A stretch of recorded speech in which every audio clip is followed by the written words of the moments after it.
Hi friends, welcome back to study classes. तो my dear friends, उम्मीद करते हैं कि आरपीएससी कॉलेज लेक्चरर एग्जामिनेशन के एडमिट कार्ड्स आपने डाउनलोड कर लिए होंगे और थोड़ी सी टेंशन, थोड़ी सी चिंता जरूर हुई होगी आपके सेंटर को देखकर। हो सकता है कि आपने सेंटर जहां एक्सपेक्ट किया था वहां नहीं बना हो, थोड़ा सा दूर आपका सेंटर मिल गया हो आपको। तो that is part and parcel of the examination itself. तो थोड़ी सी टेंशन जरूर होगी आपको, बट उस टेंशन को फटाफट से दूर कीजिए। एग्जामिनेशन सेंटर जहां बन गया है, अब आपको वहां जाना है, आपको एग्जाम देकर आना है, डेट इज मोर इंपॉर्टेंट। और एग्जाम देने के लिए अब ये जो आखिरी कुछ दिन है बहुत ज्यादा क्रूशियल है। आप एग्जामिनेशन में कैसा परफॉर्म करेंगे काफी हद तक डिपेंड करेगा कि आप इन 10 डेज के अंदर, इन 15 डेज के अंदर कैसे अपनी प्रिपरेशन को चैनलाइज करते हैं। कुछ डाउट्स भी आपके माइंड में जरूर आ रहे होंगे कि अब लिमिटेड डेज के अंदर क्या चीजों को पढ़ना चाहिए, कितना पढ़ना चाहिए, प्रैक्टिस करनी चाहिए, कितनी करनी चाहिए, कहां से करनी चाहिए। राजस्थान जीके अभी तक नहीं पढ़ा आपने, राजस्थान जीके को कितना पढ़ें, कहां से पढ़ें। तो ये सारी चीजों के जो आंसर्स हैं आज हम यहां पे आपको इस सेशन के थ्रू देने वाले हैं।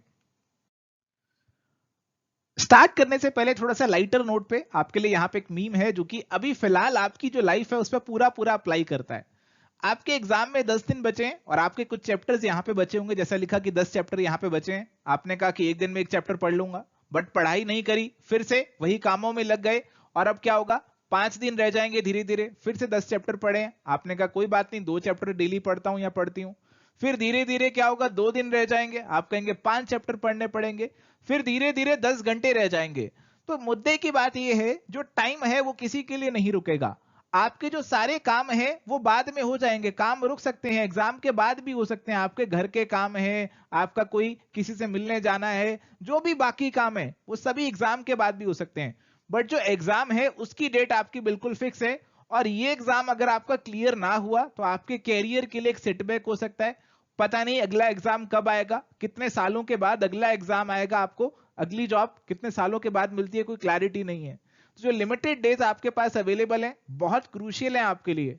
तो अगर अभी तक आप थोड़े से लेथार्जिक थे, लेजी थे, तो अब समय आ गया है कि आप ट्राई करें कि मेहनत मुझे करनी है और जो भी दिन बचे हैं उसमें अपना 100% देना है, बाकी सभी कामों को साइड में रखकर।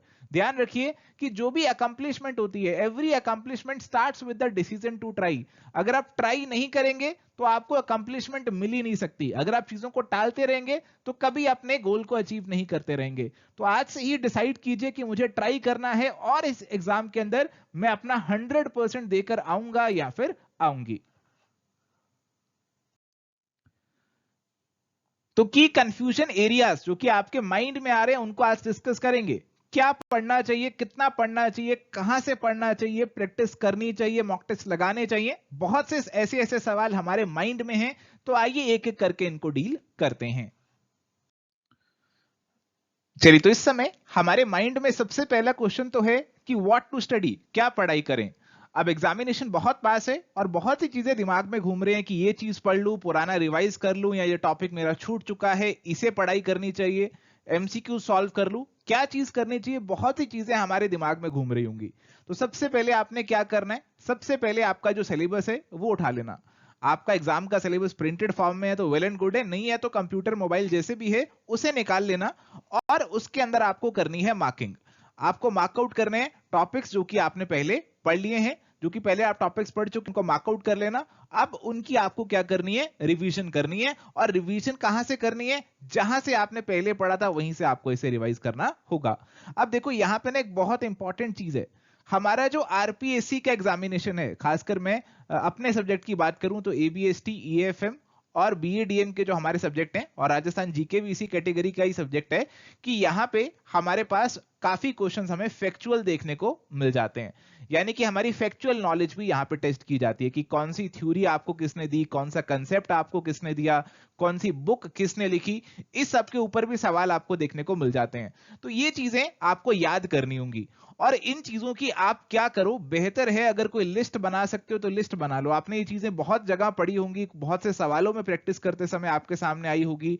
तो अगर आप एक लिस्ट बना सकते हैं तो बहुत बढ़िया, कि इस लिस्ट को एग्जाम से एक दिन पहले आप रिवाइज कर लेंगे और एग्जाम जाकर अपना दे आएंगे। नहीं तो जहां से भी आप पढ़ रहे हैं वहां पे इसे अच्छे से हाईलाइट कर लो, मार्क कर लो, वो पेज फोल्ड कर लो कि इस पेज से मुझे जो है रट्टा लगाकर जाना है एग्जाम से एक दिन पहले, क्योंकि रट्टे वाली चीजें आपको तभी याद रहती हैं जब एग्जाम से एक दिन पहले पढ़ के जाओगे। उससे पहले पढ़ भी लिया आपने, फिर उन्हें बार बार आप भूल सकते हो। या फिर आप उसका एक प्रिंट लगाकर एक पेपर पे लिस्ट बनाकर अपने स्टडी टेबल पे, अपनी वॉल पे उसे चिपका भी सकते हो। तो आप डेली उसे देखोगे तो आपको इवेंचुअली याद हो जाएगी।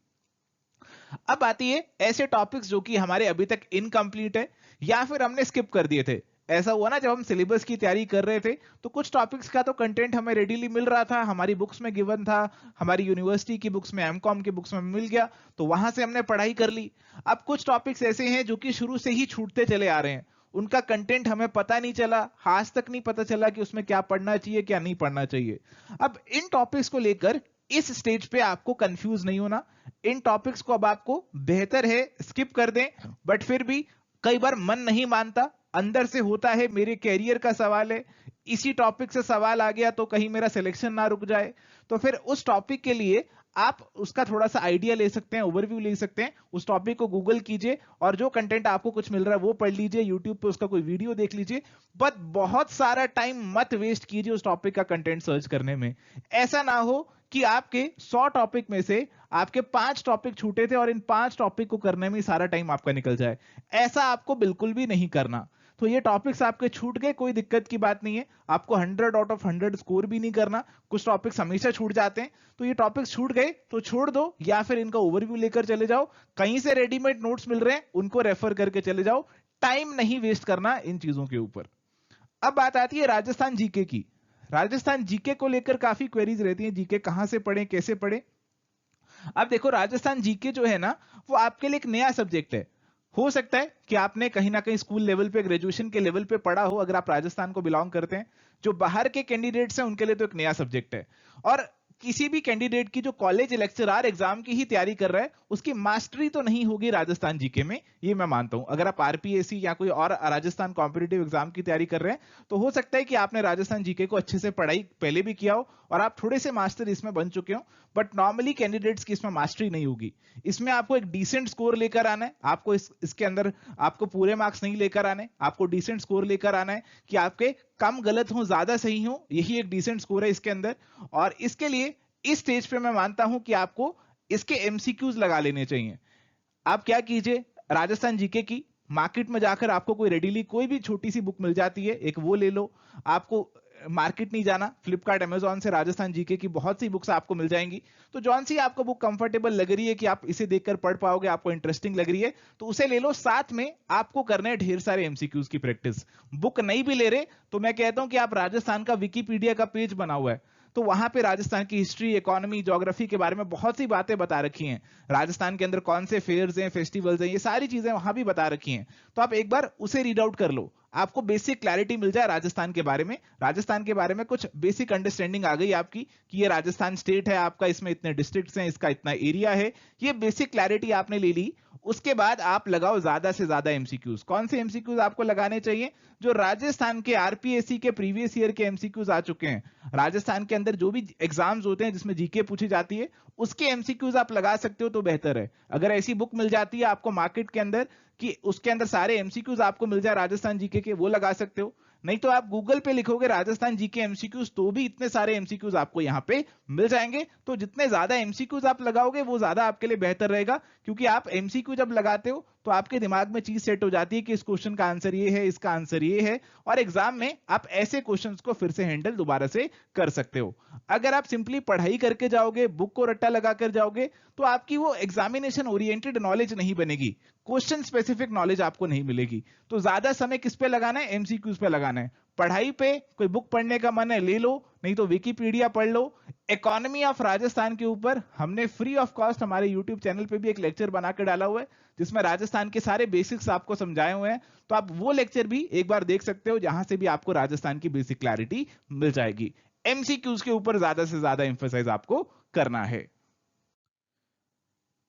अब यहां पे जब भी हम पढ़ाई करने बैठते हैं हमारे मन में सवाल आता है हाउ मच टू स्टडी।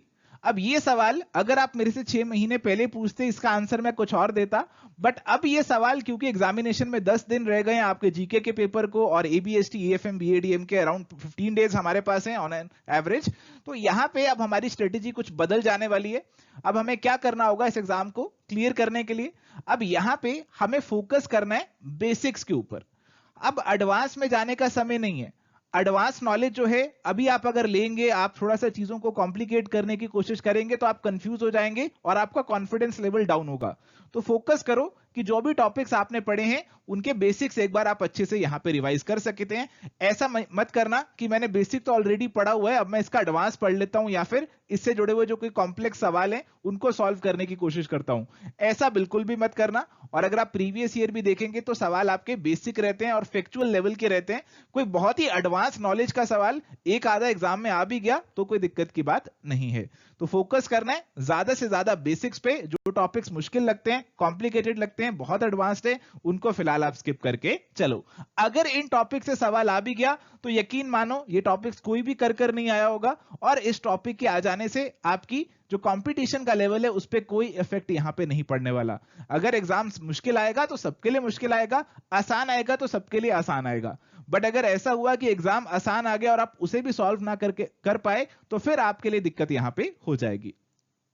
जैसा आपको पहले ही बताया कि फैक्ट्स आपके लिए बहुत इंपॉर्टेंट है, तो आपकी प्रिपरेशन के दौरान जो भी फैक्ट्स आपके सामने आए हैं या फिर रिवीजन के दौरान जो फैक्ट्स आपके पास आएंगे उन्हें कहीं एक पेपर पे नोट डाउन कर लो, ताकि एग्जाम के समय, एग्जाम से पहले आप उसे रिवाइज कर सके। तो ये चीज यहां पे जरूरी है। और इसके अलावा देखो यहां पे PY Qs, past year questions, previous year questions अगर आपने नहीं लगाए अभी तक, और अगर आपके सब्जेक्ट के अवेलेबल हैं जैसे एबीएसटी और ईएफएम के तो अवेलेबल हैं, आप उसे लगा सकते हैं, सॉल्व कर सकते हैं। बीएडीएम के अवेलेबल नहीं है, तो अगर आपके सब्जेक्ट के प्रीवियस ईयर क्वेश्चंस अवेलेबल हैं तो आप उनको जरूर एक बार देखो, जरूर उनको लगाओ। उनको सॉल्व करने से आपका कॉन्फिडेंस बढ़ेगा, आप थोड़ा सा रिलैक्स फील करेंगे कि हाँ मैं प्रीवियस ईयर के सवाल सॉल्व कर पा रही हूं, कर पा रहा हूं। तो उससे क्या होगा कि आपका कॉन्फिडेंस लेवल थोड़ा सा यहां पे इंक्रीज होगा। और ऐसी राजस्थान जीके के लिए भी मैंने आपको बताया कि जो भी प्रीवियस ईयर के सवाल राजस्थान के कॉम्पिटिटिव एग्जाम्स में आए हैं उनको आप ज्यादा से ज्यादा सॉल्व करने की कोशिश करो।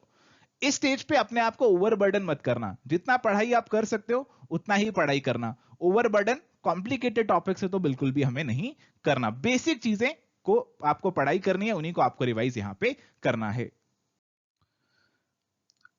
चलिए अब आते हैं फ्रॉम वेयर टू स्टडी। देखो अब आपके माइंड में दो क्वेश्चन होंगे।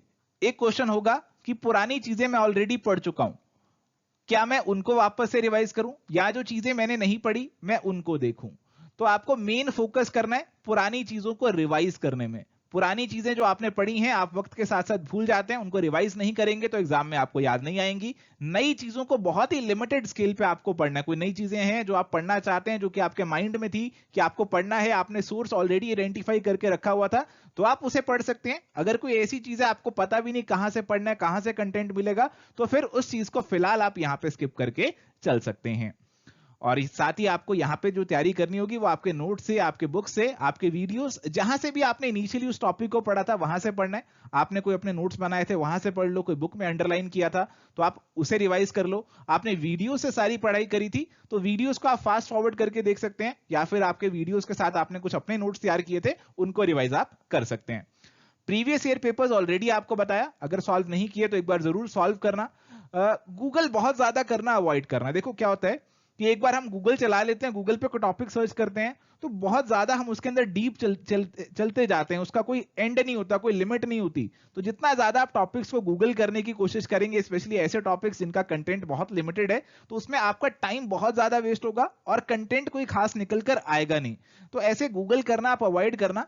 फिर भी देखो अगर आप गूगल करना चाहते हो तो आप जो टॉपिक को गूगल कर रहे हो टॉपिक का नाम डाल के आप गूगल बुक्स के अंदर चले जाना। तो बुक के अंदर स्टैंडर्ड टेक्स्ट बुक जो आपकी किसी इंडिया के ऑथर की हो, इंडिया की यूनिवर्सिटी की हो, आप उसे रेफर कर सकते हो। उसमें से थोड़ा बहुत कंटेंट जो आप पढ़ना है वो आप पढ़ सकते हो। नहीं तो बहुत सारे ब्लॉग्स, बहुत सारे आर्टिकल्स खुल जाएंगे और उसमें आपका टाइम ज्यादा वेस्ट होगा और आपका आउटपुट कम निकल कर आएगा, और वो चीज हमें बिल्कुल नहीं करनी। और हाँ my dear friends, ever study classes भी आपके लिए कोर्स लेकर आया था।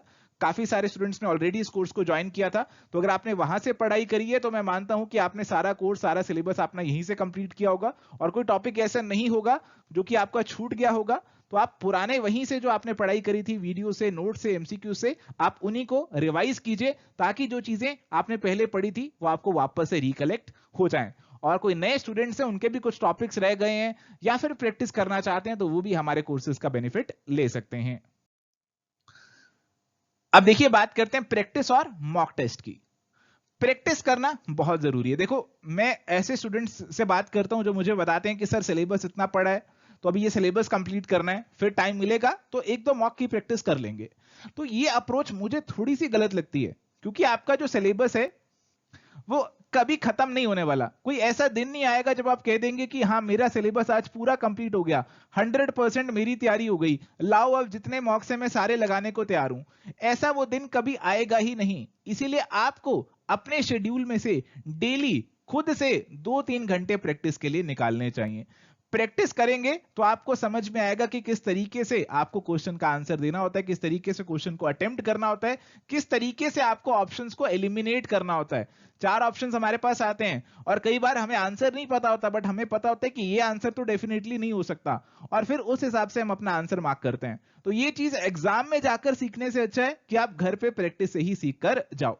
100% क्वेश्चन पेपर आपको कभी आएगा भी नहीं, जितनी सारी आप तैयारी करके चले जाओ, 100% क्वेश्चन पेपर आपको आ ही नहीं सकता, और आपको कहीं ना कहीं ट्रिक्स का, एलिमिनेशन मेथड का, इन सब का इस्तेमाल करना ही पड़ेगा, और ये चीजें आप प्रैक्टिस से ही सीखेंगे। तो please my dear friends, do practice. Daily 2 से 3 घंटे प्रैक्टिस के लिए आप जरूर निकालो। एमसीक्यूज को जरूर जरूर सॉल्व करो। एमसीक्यूज बहुत सारे अवेलेबल हैं ऑनलाइन, बहुत सारे आपको मिल जाएंगे, और टेस्ट सीरीज अगर आपने ले रखी है तो उसमें बहुत सारे एमसीक्यूज हैं, तो आप सॉल्व कीजिए ज्यादा से ज्यादा एमसीक्यूज को। एटलीस्ट 2 से 3 फुल मार्क्स आपको जरूर लगाने चाहिए। फुल मार्क का मतलब है कि आप पूरा पेपर यहां पे दे रहे हैं, आप एग्जाम के अकॉर्डिंग, जिस तरीके से आपका एग्जाम होना है, जिस टाइम में आपका एग्जाम होना है, उस टाइम के अकॉर्डिंग अपना घर पे शेड्यूल सेट कर लो कि मेरे को जो है इतने से इतने टाइम तक पहला पेपर देना है, इतने से इतने टाइम तक मेरे को दूसरा पेपर देना है। पूरा का पूरा उसी हिसाब से आप दूसरा पेपर दो, पहला पेपर दो, और फिर शाम को उसको एनालाइज भी करो कि हाँ, मेरी कहां गलतियां रह गई, क्या चीजें मुझे और इंप्रूव करनी चाहिए। इसमें टाइम लगेगा आपका, ऐसा नहीं है कि इसमें टाइम नहीं लगेगा, आपका टाइम तो इसके अंदर जरूर लगेगा, बट ये जो आपको चीजें सीखने को मिलेंगी यहां से, वो इनवैल्यूएबल है, एग्जाम में बहुत मदद आपकी करने वाली है। तो कम से कम 2 या 3 इस तरीके से फुल मार्क भी आपको जरूर लगाने चाहिए। और प्रीवियस ईयर के सवाल अगर आपने सॉल्व नहीं किए तो आप उन्हें भी सॉल्व यहां पे कर सकते हैं, उससे भी आपकी प्रैक्टिस यहां पे हो जाएगी। और इसके अलावा my dear friends, ever study classes भी अपने आरपीएससी, एबीएसटी, ईएफएम, बीएडीएम के कोर्सेज पे अप टू 85% डिस्काउंट ऑफर कर रहा है। तो आप हमारे crash course plus test series avail कर सकते हैं एट जस्ट 1199, और केवल टेस्ट सीरीज भी अवेल कर सकते हैं एट जस्ट 479। तो अगर आपको लग रहा है कि आपके कुछ टॉपिक्स अभी इनकम्प्लीट रह गए थे, कंटेंट ढूंढने में थोड़ी बहुत दिक्कत हो रही है, कोई यूनिट आपका थोड़ा सा फंसा हुआ है, आप उसे निकालना चाह रहे हैं, तो आप इस कोर्स का बेनिफिट ले सकते हैं, क्रैश कोर्स ज्वाइन कर सकते हैं। प्रैक्टिस के लिए आप टेस्ट सीरीज ज्वाइन कर सकते हैं। टेस्ट सीरीज से आपको एमसीक्यूज प्रैक्टिस करने को मिलेंगे और उससे आपका कॉन्फिडेंस बिल्डअप होगा। प्रोमो कोड आरपीएससी 40 आप अप्लाई करेंगे तो आपको यहां पे डिस्काउंट्स भी मिल जाएंगे, और यहां पे जो कोर्सेज का लिंक है वो इस वीडियो के डिस्क्रिप्शन में डाल दूंगा, और पहले कमेंट में भी पिन कर दूंगा, और वहां से आप कोर्सेज की डिटेल ले सकते हैं। इसके अलावा कोई क्वेरी है तो कॉल या व्हाट्सएप भी कर सकते हैं। 7988073332 ये हमारा कॉन्टैक्ट नंबर है, इस पे आप कॉल या व्हाट्सएप कर सकते हैं, आपको सारी डिटेल्स यहां से भी मिल जाएंगी। So thank you my dear friends, अच्छे से मेहनत कीजिए, पॉजिटिव रहिए, काम रहिए, मानकर चलिए कि आप तैयारी करेंगे तो एग्जाम आपका डेफिनेटली क्रैक हो जाएगा। आप ही बने हैं इस एग्जाम को क्रैक करने के लिए, और डेफिनेटली आप अपने गोल को अकम्प्लिश भी कर लेंगे। हमारी ब्लेसिंग्स, हमारा सपोर्ट हमेशा आपके लिए अवेलेबल है। All the best, bye bye, take care.